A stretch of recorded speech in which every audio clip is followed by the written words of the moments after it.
Dzogchen Today podcast. Bienvenue sur le podcast de Dzogchen Today. Cette série, intitulée Qu'est-ce que le Dzogchen, nous plonge dans les fondements du Dzogchen et présente la richesse de cette tradition, son histoire et ses lignées, son chemin, son résultat et bien plus encore. Bonjour et bienvenue sur les podcasts de Dzogchen Today. Je suis Niels Derboul, je suis votre hôte pour cet épisode. Et en réalité, c'est le premier épisode d'une petite série de 3 épisodes que nous allons consacrer au chemin du Dzogchen et à ses spécificités. Donc je suis très heureux de retrouver pour ce faire Philippe Cornu, bonjour. Bonjour. Et Milakhin Rinpoche, bonjour. Bonjour. Et donc pour rappeler un tout petit peu qui vous êtes, Milakhin, vous êtes chercheur universitaire de formation, consultant et enseignant du Dzogchen. Vous avez été formé de façon traditionnelle dans l'Himalaya et en Europe, et vous êtes un détenteur de lignée. Oui. Merci. Philippe Cornu, vous êtes professeur en sciences des religions à l'Université catholique de Louvain, en Belgique, où vous enseignez le bouddhisme, et vous êtes également auteur et traducteur du tibétain. Exact. Donc, merci beaucoup de nous rejoindre. Merci de nous recevoir. Mais avec plaisir. Et nous Même si on connaît un peu la maison quand même. Effectivement, et nous allons démarrer par cet épisode 8, donc de Qu'est-ce que le Dzogchen, pour parler d'abord de la motivation pour commencer un chemin, et en particulier, bien entendu, le chemin du Dzogchen de la grande perfection. Philippe, pour démarrer, est-ce que vous pourriez nous introduire et nous décrire quelles peuvent être pour vous, selon vous, donc les motivations aujourd'hui pour commencer le chemin de la grande perfection ? Alors, les motivations d'aujourd'hui, elles peuvent être... d'abord, la motivation, c'est fondamental, parce que sans une motivation, c'est difficile de rentrer dans un chemin. Un chemin, ça veut dire un temps à passer sur un chemin, et on va pas aller sur un chemin très longtemps si on n'a pas une motivation. Donc, la motivation ici, ça peut être... plusieurs choses, ça varie également en fonction peut-être des époques, en effet. Peut-être que les motivations, c'est un peu plus inquiète à l'heure actuelle. Pour prendre un chemin spirituel, on peut se poser des questions sur les conditions actuelles, on peut se poser des questions sur sa propre existence, sur quelle est la nature de notre existence. Mais la nature de l'existence, ça c'est assez philosophique comme motivation. Il y a aussi des gens qui ont vécu des difficultés, des traumatismes, des événements qui créent chez eux une interrogation sur eux-mêmes, sur leur rapport au monde. Et bien entendu, le chemin spirituel va concerner toutes ces choses-là, et plus particulièrement notre rapport aux choses. Et c'est ça qui est vraiment important, c'est d'avoir ce type de démarche, de se dire mais qu'est-ce qui se passe dans mon environnement, en moi-même, comment je réagis à ce qui se passe dans l'environnement, et qui suis-je en fait fondamentalement, et comment je peux en quelque sorte intégrer tout ce qui s'élève autour de moi. Donc il y a quand même une démarche qui va être presque de l'ordre philosophique, je dirais, même si à la base il y a des fois un réveil par un traumatisme, par une difficulté, par un deuil, par des choses comme ça. Donc un questionnement sur la réalité, c'est ça ? Oui, tout à fait. Notre existence et la réalité. Exactement. Cette réalité, on pense la connaître, mais en fait on la connaît que superficiellement. On en connaît les formes. Ce n'est pas forcément la réalité telle qu'elle. Et cette réalité telle qu'elle, on sait quelque part que elle va résonner avec quelque chose de plus profond en nous, et qui pour l'instant n'est pas forcément connecté. Donc un aspect de curiosité qui peut nous donner envie d'aller voir. Ah oui, il faut nécessairement une curiosité, je pense. Et cette curiosité, elle peut être... Il y a quelque chose aussi quand même qui peut être aussi... passionné dans cette curiosité, c'est-à-dire c'est pas l'effroi tout court d'une situation, c'est de vouloir comprendre, c'est de chercher, c'est vraiment de creuser. Et ça peut être aussi ludique quelque part. Il faut pas penser que c'est automatiquement quelque chose de grave ou voilà de sinistre. Non, c'est pas sinistre, mais ça veut dire que quelque part on se retourne sur la situation, on regarde ce qui se passe et on essaye de regarder en soi. Et c'est ça qui est vraiment le démarrage. Mais c'est aussi peut-être le souci d'autrui, de voir la souffrance d'autrui. Voilà, ça c'est important aussi d'ouvrir les yeux sur notre relation avec des êtres qui souffrent. Voilà. Ce que l'on observe aussi pas mal aujourd'hui, surtout dans les enseignements de Dzogchen, en tous les cas les personnes qui assistent aux enseignements de Dzogchen, c'est une certaine notion de confusion des personnes qui se sentent perdues. En tous les cas, c'est le discours habituel, qui se sentent perdus dans leur vie et qui essaient de se relier à l'enseignement pour retrouver en fait un sens à la vie, une direction à la vie. Donc ça, c'est quelque chose de très, on pourrait dire de très personnel et d'assez systématique de nos sociétés modernes. Et on verra très certainement après la différence, voilà, avec les sociétés traditionnelles. Mais cette notion-là de perte de sens de l'individu, de perte de sens de l'action, de perte de sens du soi, et la perte de sens de qui je suis, même qu'est-ce que ça veut dire d'être, ce qui rejoint ce que tu disais, Philippe. C'est vraiment quelque chose de très proéminent aujourd'hui. Et retrouver une cohérence en quelque sorte. Oui, c'est ça. Oui, retrouver aussi un cap. Voilà, un cap. Okay. Et puis cheminer vers ce cap avec des repères. Ça, c'est quelque chose qui est très. On demande beaucoup des repères. On demande beaucoup d'avoir une structure de pensée, de faciliter en tous les cas une structure de pensée, une structure de pratique qui est très importante pour beaucoup. Et quelque chose aussi qui est relativement récent. Beaucoup de personnes viennent parce que elles sont dans un sentiment d'insécurité assez permanent. Alors insécurité, bien entendu, par rapport à tout ce qui se passe, on pourrait dire dans le monde, un petit peu partout, mais d'insécurité aussi par manque de définition. Et donc elles viennent aussi chercher sur le chemin. On vient aussi chercher sur le chemin cet aspect de retrouver une certitude. Alors, c'est pas un aspect de sécurité parce que on va s'apercevoir très très vite que le chemin n'est pas une sécurité, c'est plutôt l'inverse. Mais c'est une notion en fait où on veut sortir de cette incertitude et donc retrouver une certitude pour soi.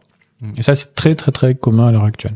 Je relisais à ce que disait Philippe, un aspect d'angoisse existentielle qui peut, enfin, il y a eu cette évocation-là de traumatisme, d'angoisse, que là vous reliez, Mila Kensei, à un aspect, pas vous reliez, mais vous dites qu'il y a un aspect aussi d'aller chercher en fait une certitude, donc un fondement d'ancrage, un repère à nouveau. Oui. Un repère à nouveau. Est-ce que les deux sont liés? Est-ce qu'ils fonctionnent forcément ensemble? Oui, mais pour retrouver ce recentrage, voilà, ce réalignement avec une réalité qui n'est pas la réalité que l'on perçoit habituellement et qui est un petit peu à l'heure actuelle déstabilisée et déstabilisante. L'idée aussi, c'est que cette motivation va nous amener à chercher quelque chose qui nous donne aussi des explications, des réponses aussi par rapport à cela. Donc c'est là où justement le chemin spirituel va véritablement commencer. Il y a l'interrogation de départ, mais il y a surtout le fait que il va falloir se relier à quelque chose qui puisse nous donner un point d'appui par rapport à ce monde qui semble s'effriter de tous bords. Et ça va être justement le lien avec l'enseignement qui va se faire. Et évidemment, ce lien avec l'enseignement va se faire également avec un maître qui est détenteur de cet enseignement.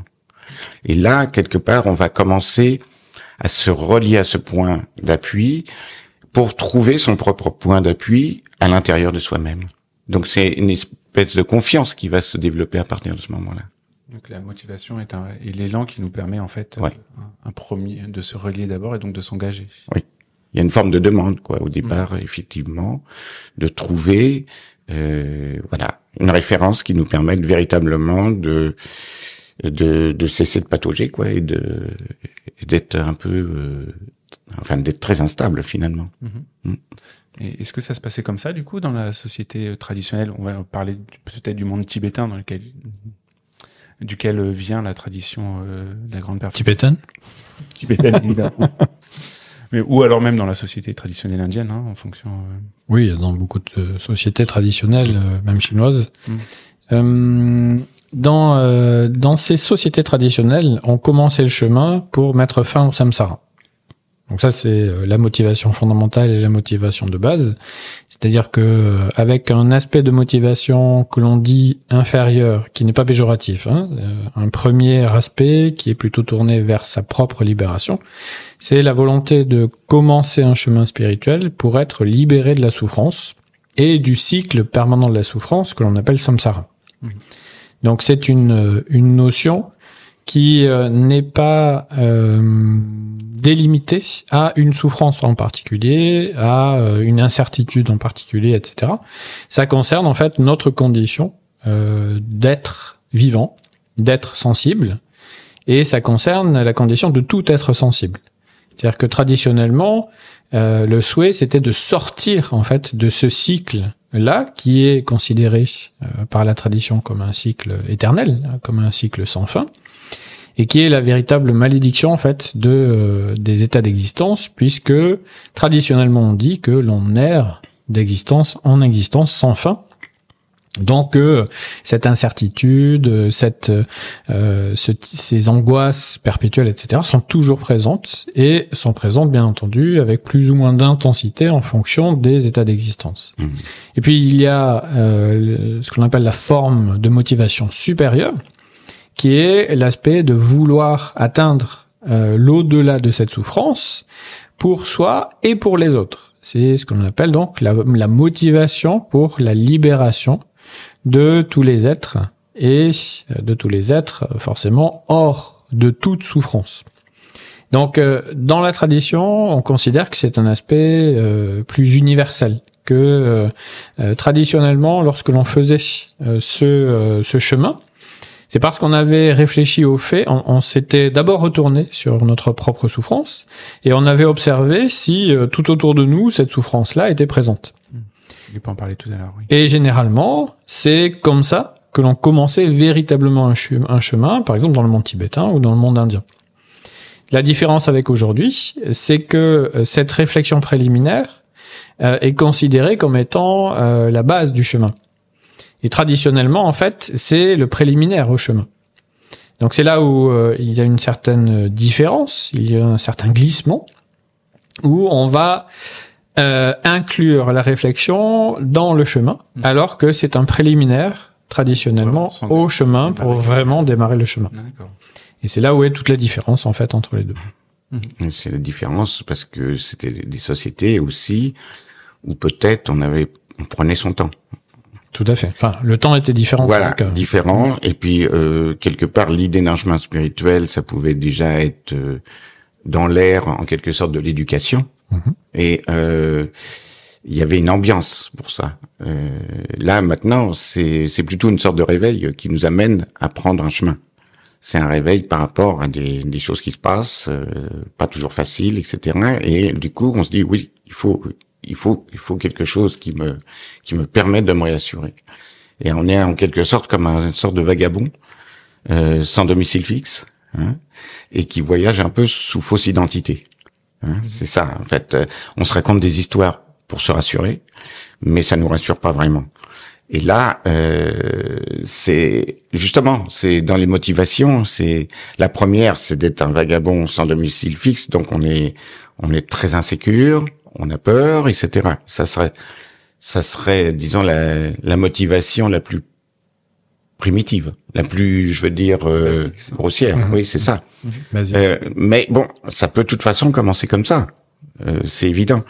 Mais après, il faut réfléchir plus profondément, et là, les motivations vont changer.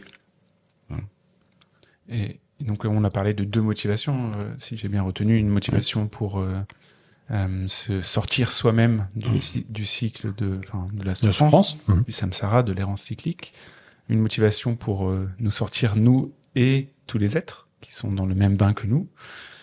Et est-ce que ça s'arrête là dans la grande perfection? Est-ce qu'il y a que ces deux types de motivations ou y a-t-il d'autres motivations Vous me direz, c'est déjà pas mal. Hein, mais... Oui, c'est déjà beaucoup. Disons que traditionnellement, et pas seulement dans le Dzogchen, mais en général dans le bouddhisme, on parle de 3 types vraiment de motivation. La première, effectivement, c'est la trouille du samsara, c'est-à-dire de ce cercle vicieux d'existence errante et sans certitude. Donc, on cherche à se réfugier par rapport à ça. Mais évidemment, c'est la peur qui domine. Et c'est pas une excellente motivation, la peur. Parce que la peur, en même temps, c'est assez paralysant quelque part. Et puis ça empêche d'avoir une vue vaste. Alors justement, limité, oui. Voilà, c'est ça. La deuxième motivation, ça va être de se sauver soi-même, en quelque sorte, de se libérer soi-même des souffrances du samsara, des souffrances de l'existence. Et donc, on va s'occuper de sa pomme. C'est un peu ça le problème. C'est que c'est important parce qu'il faut travailler sur soi-même, c'est évident. Mais si on n'inclut pas les autres dans cette motivation, ça va être encore très limité. Et là, c'est là où la motivation altruiste prend sa place et son importance. Et ça va être éveillé aussi par le contact avec le maître, avec d'autres personnes qui suivent le même chemin. Et puis par les enseignements qui vont permettre déjà de se rendre compte qu'on peut pas décemment dire qu'on se sauve de la souffrance, qu'on n'échappe à la souffrance si les autres derrière continuent à souffrir. Il y a quelque part quelque chose de totalement incomplet. C'est impossible de laisser les autres derrière. Donc en fait, la motivation juste va vraiment surgir de cette capacité à se rallier, de rejoindre notre nature la plus profonde, qui est la même nature que la nature de tous les êtres. Ça, c'est fondamental. C'est cette nature, cet état naturel fondamental que l'on souligne vraiment dans la grande perfection, et qui est la nature de tous les êtres, et que tous les êtres ont cette même potentialité de rejoindre leur nature, mais qu'ils ne savent pas comment, et que si nous on apprend aussi à le faire, eh bien on va pouvoir devenir un guide pour les autres. Et là c'est une motivation de type supérieur. Et est-ce que ça serait ça le facteur décisif? Parce qu'on voit bien qu'il y a différents déclencheurs, en tout cas, qui pourraient nous faire démarrer un chemin. Mais est-ce qu'il y a un facteur décisif, un dénominateur commun à toutes ces motivations, Mila Kensei? Le dénominateur commun pourrait être la souffrance. Et là, on ne parle que des aspects qui sont des aspects donc inférieurs, moyens ou supérieurs, dits conventionnels. Parce qu'il y a un aspect supérieur non conventionnel dans la grande perfection, mais ça concerne, on parlait donc, Philippe, tu abordais la notion de bodhisattva en fait, de parcourir le chemin pour le bien des êtres. Ça c'est la motivation supérieure conventionnelle. Et puis il y a la motivation supérieure non conventionnelle qui est que les bodhisattvas, les êtres d'éveil, les êtres tournés vers l'éveil des êtres, à un moment donné atteignent une vision supérieure qui est la vision fondamentale de la vacuité et qui n'est plus en fait tournée vers un aspect formel des êtres, vers des êtres en particulier ou des êtres humains ou des animaux, etc. Mais sur un aspect fondamental de leur nature, qui est donc un aspect primordial, ce que l'on appelle dans la grande perfection l'esprit fondamental ou l'aspect primordial de l'esprit, ce qu'on appelle l'esprit pur et parfait. Et donc la motivation qui était tournée vers des objets de motivation est désormais libre de tout objet, on dit. Et ça, c'est la motivation supérieure non conventionnelle, puisqu'elle est tournée vraiment sur un aspect de nature primordiale de l'esprit. Et cette nature primordiale de l'esprit, elle est perçue de manière continuelle par ces êtres d'éveil au sein de toutes les manifestations, c'est-à-dire au sein de tous les êtres, quels qu'ils soient. Donc il n'y a plus un être en particulier à aider d'une manière particulière. On dit simplement dans la tradition que le rayonnement en fait des grands êtres d'éveil, eh bien font le bien des êtres de manière totalement ultime, c'est-à-dire sans fin. Et donc ça, c'est un aspect fondamental, l'aspect primordial de la motivation. Donc au-delà de toute motivation en fait. Et le dénominateur commun des trois motivations conventionnelles, c'est l'aspect de la souffrance, c'est-à-dire vouloir mettre fin à la souffrance, qu'elle soit pour soi ou pour autrui ou pour les deux en même temps. Et donc, le point de départ, le point fondamental, c'est l'arrêt de la souffrance. Mais on comprendra par la suite qu'en fait, la souffrance n'existe pas par elle-même. Et c'est là où les êtres d'éveil commencent à développer la vision primordiale de cette nature fondamentale en fait de l'esprit. Voilà, c'est le grand mot, c'est la vacuité, c'est-à-dire réaliser la vacuité de ce que nous percevons, des phénomènes et donc des êtres aussi. Mais attention, réaliser la vacuité des êtres, c'est pas se dire que les êtres n'existent pas, ne sont que des espèces de fantômes de notre propre projection. C'est pas ça. C'est que les êtres sont de toute façon pris dans leur propre souffrance. Et donc, il s'agit de considérer aussi leur point de vue. Donc, il y a le point de vue de la vacuité qui permet de comprendre que c'est pas des êtres personnels en tant que tels qu'on va aider, mais c'est en fait l'émergence en eux de la véritable nature de leur esprit qui va être facilitée par l'activité d'un bodhisattva. Et c'est ça qui est vraiment important. Mais on garde la conscience du fait que les êtres croient en leurs rêves de souffrance, et que par conséquent, tant qu'ils y croient, ils souffrent. Et donc c'est un double aspect de la réalisation, de la sagesse que les bodhisattvas amènent. Oui, c'est ça, porte, exactement. Parce que sinon, voyez, si on disait tout est vacuité, il y a plus rien à faire, et puis on s'en fiche, et puis hop, on se libère soi-même et ciao les copains. Donc on voit bien qu'il y a mais merci. Du coup, je vois que le temps file vite. Eh oui. Donc il nous faut conclure maintenant. Mais à bientôt. À bientôt.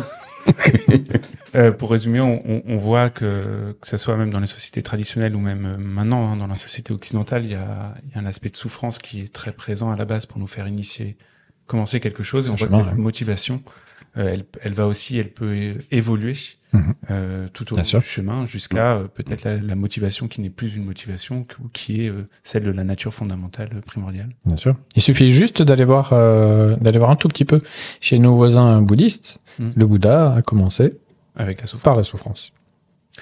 Eh bien, je vous remercie beaucoup. Nous allons. Merci beaucoup d'avoir été avec nous, Philippe Minekensei. Merci. Et nous vous retrouverons très bientôt en ligne pour le prochain épisode sur cet aspect de chemin de la grande perfection. À bientôt. À bientôt. Merci. Ouais.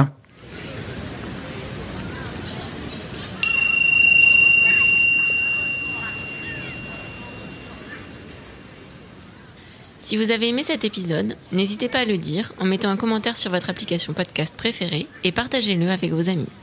Nous serions ravis de recevoir vos retours à l'adresse podcast@dzogchentoday.org.